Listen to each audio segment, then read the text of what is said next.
नमस्कार प्यारे साथियों, जेएमएस एकेडमी में आपको हार्दिक स्वागत करता हूं। फिर से आपके लिए एक समाकलन का एक पार्ट आपका लेके आए हैं। समाकलन के क्वेश्चन आप देखिए, बेहतरीन आपका क्वेश्चन है और ये क्वेश्चन बार बार आपके बोर्ड परीक्षा में पूछे जाते हैं। ठीक है, 5 नंबर के क्वेश्चन है। 5 नंबर क्वेश्चन यहाँ पर देखिए, आपका क्वेश्चन किस तरीके से यहाँ पर दिया गया है।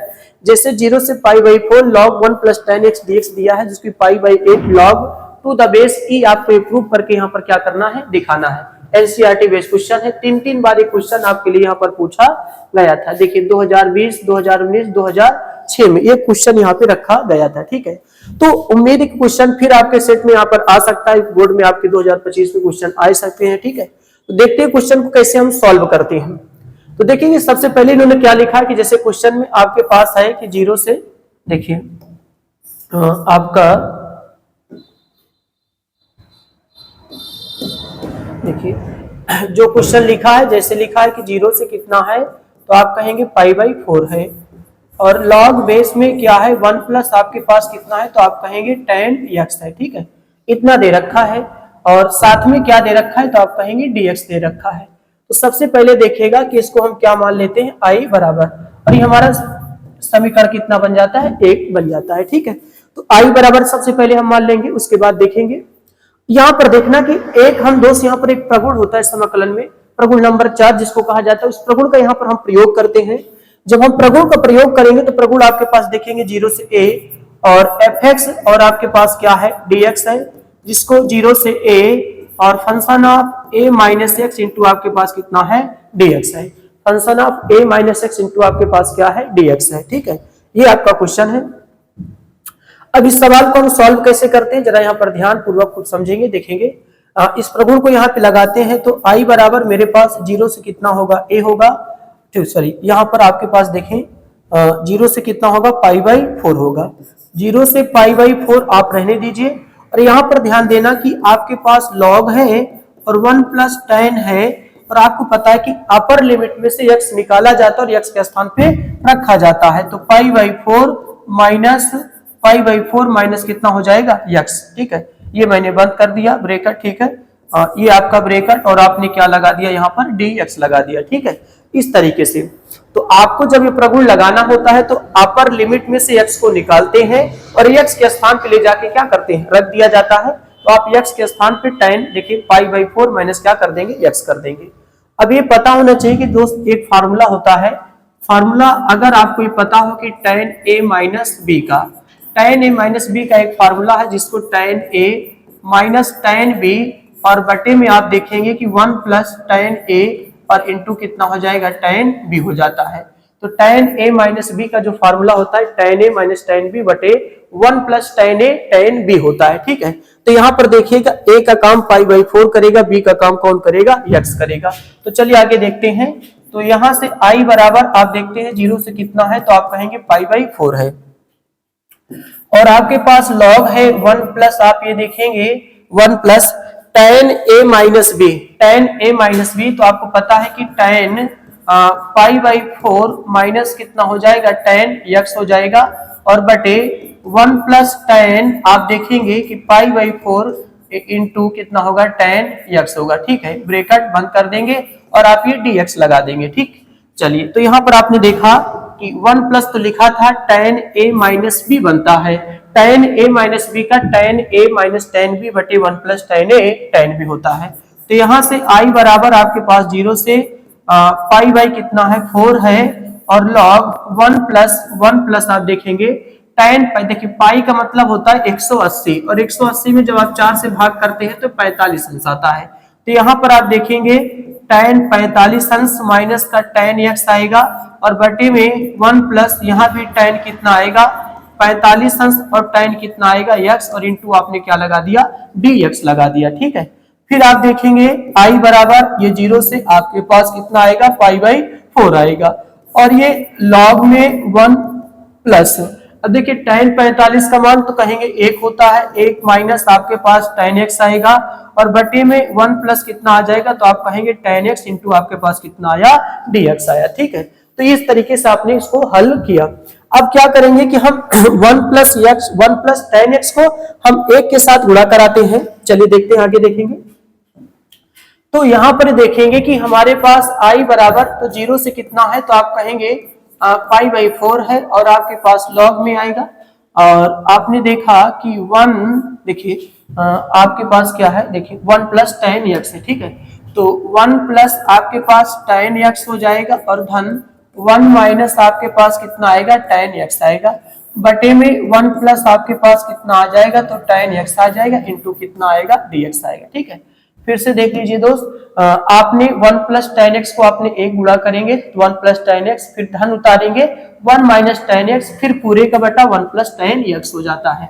चलिए, अब आपको पता है कि प्लस माइनस में tan x से tan x कट जाता है, कोई दिक्कत नहीं, कटेगा भाई। तो i बराबर 0 से आपके पास पाई/4 होता है, जिसको हम लॉग, और एक कितना होता है, तो आप कहेंगे 2, और 1 प्लस हमारे पास tan x दोस्त इंटू कितना आता है, dx आता है।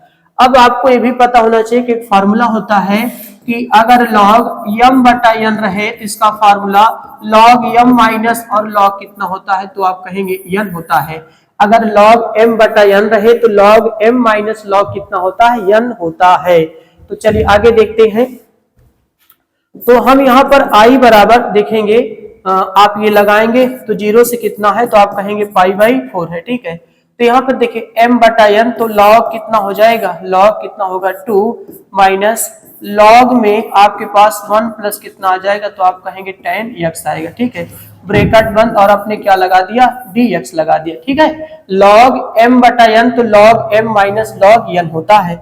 अब आप क्या करेंगे दोस्त, यहाँ पर देखिए 0 से आपके पास पाई/4 होगा, log 2 इंटू dx होता है, फिर आप इसमें ब्रैकेट तोड़ेंगे, फिर 0 से कितना होता है, पाई/4 होता है, फिर log में 1 प्लस कितना होता है, तो आप कहेंगे tan x इंटू आपका क्या होता है, dx होता है। आप 0 से पाई/4 एक बार इसमें ब्रैकेट तोड़ेंगे, एक बार इसमें ब्रैकेट तोड़ देते हैं, ठीक है। आपने ब्रैकेट को यहाँ पर क्या करा, तोड़ दिया, ठीक है। अब एक चीज थोड़ा सा आपको नोटिस करना पड़ेगा, यहाँ पर थोड़ा से ध्यान पूर्वक समझना पड़ेगा कि इस पूरे वाक्य को आपने क्या माना, तो कहेंगे साहब मैंने आई माना है, ठीक है। देखिए इस क्वेश्चन को ध्यान से देखिए, प्रश्न को यहाँ पर आपने इसको कितने बराबर माना है, तो आप कहेंगे आई बराबर माना है। और फिर से देखिए कि यहाँ पर आपका वही चीज यहाँ से फिर रिपीट हो गया, ये रिपीट भैया, यही रिपीट हो जाने के कारण से तो क्वेश्चन में हम आई शुरू में मान के चलते हैं। देखिए आई मानने का तरीका ही होता है, आई कब मानते हैं भाई, जानते तो नहीं आई कब माना जाता है, लेकिन जब क्वेश्चन को सॉल्व करेंगे और क्वेश्चन पुनः वही क्वेश्चन रिपीट हो जाए बीच में इंटीग्रेशन में, तो ऐसे चीजों को शुरू से आपको इंटीग्रेशन आई बराबर मान के चलना पड़ता है, क्योंकि उससे पीछा छूट जाए, इसलिए हम समाकलन में आई शब्द माना जाता है, इंटीग्रेशन से लिया जाता है। तो यहाँ पर हम आई रख देंगे, तो आगे देखेंगे ध्यान से, हमारे पास आई बराबर 0 से पाई/4 है, और आपके पास log 2 और आपके पास dx है, और माइनस आपने यहाँ पर क्या मान लिया, तो आई को पक्षांतर करेंगे तो आई प्लस कितना होगा, आई हो जाएगा दोस्त, और यहाँ से 0 से आपके पास पाई/4 होगा, और ये आपके पास log 2 इंटू कितना आएगा, dx। आई कितना होगा, तो 2i, और log 2 को बाहर कर देंगे तो 0 से पाई/4 1 dx बचेगा, ठीक है। log 2 को बाहर कर देंगे तो 1 dx बचेगा, तो 2i बराबर, तो आप log 2 1 dx का कितना होता है, तो आप कहेंगे x, और हमारे पास कितना आता है, पाई/4 आता है, ठीक है। चलिए आगे देख लेते हैं, क्वेश्चन को सॉल्व करते हैं, देखेंगे। तो अब आपको पता है कि अब लिमिट रखने की बारी आ जाती है दोस्त, तो पहले आप पाई/4 रखेंगे, फिर क्या रखेंगे, 0। तो यहाँ से आपने देखा कि 2i बराबर, हमारे पास log 2 तो है ही, और यहाँ से पाई/4 माइनस कितना रखा जाएगा, 0 रखा जाएगा, ठीक है। तो अब आप क्या करेंगे, 2i बराबर, तो आप पाई/4 और आपके पास कितना आता है, log 2 आता है। आई को रोकेंगे, कहाँ चला जाएगा, बटे में, तो पाई कितना 8, और आपके पास कितना होता है, log 2 होता है। यही हमें प्रूव करना था और आपने प्रूव करके यहाँ पर दिखा दिया, ठीक है। चलिए, तो यहाँ पर आपने देखा कि क्वेश्चन, ऐसा क्वेश्चन लाजवाब क्वेश्चन है, ठीक है। क्वेश्चन बार बार पूछे जाते हैं, तो इस क्वेश्चनों को हम हल करा रहे हैं। क्वेश्चन में आपने देखा कि जो आपका क्वेश्चन दिया था, सबसे पहले हम आई बराबर मान के चलते हैं। देखिए आप भी क्वेश्चन को सॉल्व करेंगे तो आप भी सीख जाएंगे कि आई कब समाकलन में माना जाता है। हमने कहा भैया जो क्वेश्चन लेके चलते हैं वही फिर से रिपीट हो जाता है, तो उनसे पीछा छोड़ने के लिए हम वहां पर शब्द इंटीग्रेशन शब्द का पहला अक्षर आई होता है, तो वहां पर हम आई मान के चलते हैं, ठीक है। तो यहाँ पर हमने आई मान के चला, उसके बाद मैंने यहाँ पर प्रगुण नंबर 4 का प्रयोग किया दोस्त, जिसको 0 से a f(x) into dx कहा जाता है। 0 से a function of a minus x into क्या होता है, dx होता है। यानी यानी अपर लिमिट में से x को निकालेंगे और x के स्थान पर ले जाके क्या करते हैं, रख देते हैं। तो वैसे देखिए क्वेश्चन को उठाएंगे, पाई बाई 4 में से x को निकालेंगे और x के स्थान पर ले जाके रख देंगे। अब यहाँ पर tan a माइनस b है, जिसको 1 देखिए tan a minus tan b बटे 1 plus tan a tan b होता है। अब यहाँ पर tan देखिए पाई का मतलब 180 होता है, 4 से भाग करेंगे 45 अंश होता है। tan 45 माइनस tan x बटे 1 plus tan 45 into tan x into क्या होता है, dx होता है। अब tan 45 की वैल्यू होता कितना है, तो आप कहेंगे 1 माइनस tan x बटे 1 प्लस tan x होता है। अब ये 1 प्लस tan x का 1 में गुणा कराएंगे तो आगे देखते हैं। जब आप गुणा कराते हैं तो देखिए tan से tan कट जाता है और एक कितना होता है, 2 बटे 1 प्लस tan x होता है। तो यहां से आप क्या करेंगे, log m बटा n लगा देंगे, तो log भैया m माइनस log n होता है। उसके बाद इंटीग्रेशन dx से आप ब्रैकेट तोड़ देंगे। जब ब्रैकेट तोड़ते हैं तो आप ये देखेंगे ध्यान पूर्वक यहाँ पर कि इस पूरे फंक्शन को हमने क्या मान के चला है, तो आप कहेंगे हाँ आपने क्या माना है, शुरुआत में i मान के चला है, तो यहाँ पर i होगा, ये माइनस i इधर आएगा तो प्लस i होगा, तो i 2i होगा। और यहाँ पर आप देखते हैं कि log 2 को भी आप बाहर कर देंगे तो यहाँ पर 1 dx बचेगा, 1 dx का कितना आता है, x आता है। अब पहले आप पाई बाई 4 रखेंगे, फिर 0 रखा जाएगा, तो पाई बाई 4 log 2 होता है, 2 चौका कितना होता है 8, ये आपका क्या होगा, सिद्ध हो जाता है। ठीक है, इस तरीके से क्वेश्चनों को यहाँ पर मैंने सॉल्व किया। ठीक है, चलिए आशा है, उम्मीद है कि आपको समझ में आया होगा। ठीक है, अब हम मिलते हैं अगली क्लास में, आज की क्लास यहीं तक रखता हूँ। ठीक है, जय हिंद जय भारत।